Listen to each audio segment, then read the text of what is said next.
내 눈을 보고 있어 관심을 공유.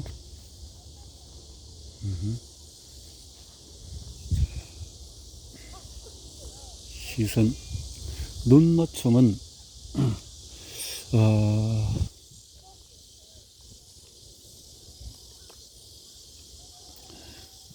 순식간이라도 별로 눈에 띄지 않는 행동이다. 그럼에도 상당히 중요한 수단이다.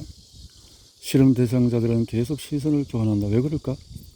눈은 마음의 창이라고들 한다. 하지만 그 이상이다. 먹이가 있는 장소를 알려주는 창일 수도 있고, 예로부터 인간은 눈으로 정보를 교환해왔기 때문이다. 그러므로 시선에 강하게 반응하는 것도 놀라운 일은 아니다. 사회 인지를 자극하기 위해서 주변 물건에 인형 눈을 붙인 실험을 기획하는가? 물건에 인형 눈을 붙이면 아기의 시선도 사로잡을 수가 있다. 아기는 얼굴 모양이 있는 것을 모두 좋아하는데 특히 감은 눈보다도 뜬 눈을 좋아한다. 그리고 시선을 외면한 것보다도 똑바로 쳐다보는 얼굴을 더 좋아한다. 시선, 얼굴을 더 좋아한다.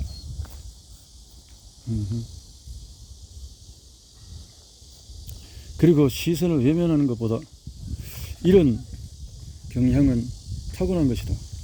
눈 맞춤은 기본적으로 친근감을 나타낸다. 우리는 놀라도록 자주 시선을 교환한다. 자주 우리는 시선을 교환한다.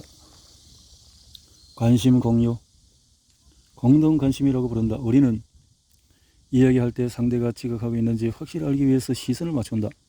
두 사람이 함께 주목하고 있음을 확인하는 것이다. 함께 주목하는 것만으로도 상당히 많은 메시지를 보낼 수 있다. 말로 소통하지 못할 때는 관심 공유는 특히 중요해진다. 아주 좋은 기술이라서 우리는 어릴 적부터 눈짓, 주목을 끌기 위해서 우선 상대를 쳐다봤다가 다른 대상의 시선을 돌렸다가 다시 상대를 쳐다본다. 상대를 쳐다본 뒤 어떤 대상의 시선을 돌렸다가 다시 상대에게 시선을 주지 않으면 상대나 제3자가 보기에 이상한 행동으로 느껴진다. 이렇듯 상대방과 대상을 번갈아 계속 쳐다보는 것만으로도 우리는 관심 공유에 이를 수가 있다.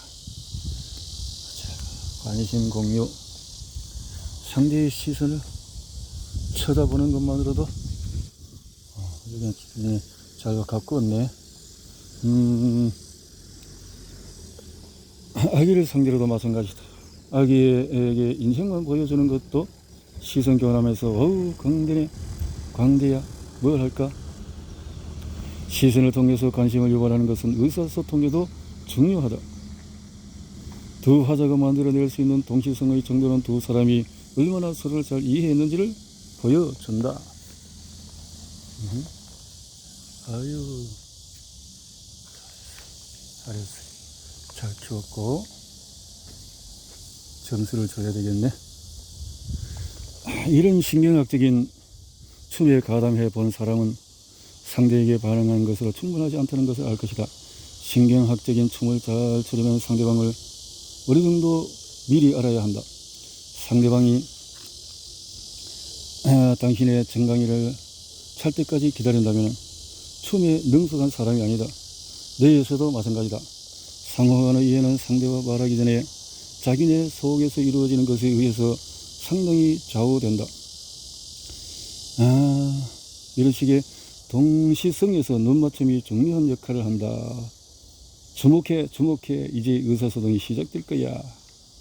보지 않는다면 마음을 두지 않는다. 관심의 눈을 두지 않는다면은 관심이 없다 하는 것을 말하는 것으로 볼 수밖에 없겠다라는 거죠. 관심의 눈을 두라. 마음의 창이다. 사람들은 다른 족속과 달리 상대의 시선을 쫓는 데 일가견이 있다. 신체의 다른 부분이 아닌 시선을 주로 쫓는다. 눈을 감고 있으면 더 이상 쫓지를 못한다. 아기도 당신이 눈거리기를 하고 있지 않은 이상 눈을 저지하지. 당신은 상대를 신뢰하지 못할 때 어떤 행동을 할까? 방 안에 숨겨둔 초콜릿 한 쪽이 있고 그것이 여러 실험자들 중에서 한 명에게만 돌아간다고 생각해보자. 그리고 상대가 당신에게 쪼꼬리지 있는 것을 거짓을 알려줄 것으로 사료되거나 아니면 과거에 이미 여러 번 틀린 정보를 줘서 당신의 신뢰를 잃은 상태라고 해보자. 이 경우에 상대가 초콜릿이 저기 있으라고 하며 초콜릿이 있지 않은 왼쪽을 쳐다본다면 당신은 어떻게 행동할 텐가? 연구 결과에 따르면 그럼에도 당신의 눈은 그의 시선을 무시하지 못한다. 상대의 정보를 전혀 신뢰하지 않는데도 매번 그의 시선을 쫓아서 시선을 쫓아가게 된다는 거죠. 신뢰하지 않아도 시선을 쫓아간다는 거죠. 이것은 흥미롭다. 당신이 자동적으로 상대방의 정보가 유용하다고 본다는 뜻이다. 신뢰할 수 없는 조언이라면 그다지 중요한 말이 아니다. 대려 무시해도 좋을 것이다. 하지만은 무시하려면 의식적으로 노력해야 된다. 이는 공동생활에서 우리가 어떤 행동을 자연스럽게 하는지를 보여준다. 반면에 침팬지는 얼마나 믿을 만한가에 상관없이 눈짓에 관심이 없다. 당신이 침팬지 앞에서 3개의 컵을 거꾸로 놓고 그 중에 하나에 먹이를 숨겨두었다고 해보자. 침팬지는 모든 컵을 들어서 어디에 먹이가 있는지 확인할 것이다. 당신이 손으로 먹이가 있는 컵을 아무리 열심히 가리킨다 해도 침팬지는 당신을 의아하게 쳐다볼 뿐 컵을 하나씩 떠들어 먹이를 찾는다. 침팬지에게는 당신의 집게 손가락으로 가리키는 몸짓이 먹이를 자신에게 달라는 욕으로 파악이 된다. 아기가 아주 일찌감치 파악하는 관심 공유. 저기 좀 봐. 나비다 저기. 침팬지에게 전혀 통하지 않는다. 정보를 공유하는 것은 인간만이 가진 특성이 틀림이 없다. 정보를 공유한다는 것은 인간만이 가진 특성이다. 우리가 대단히 협동적인 세계에서 살고 있다는 암시는 거울 속의 자기 얼굴을 들여다보면 발견할 수가 있다.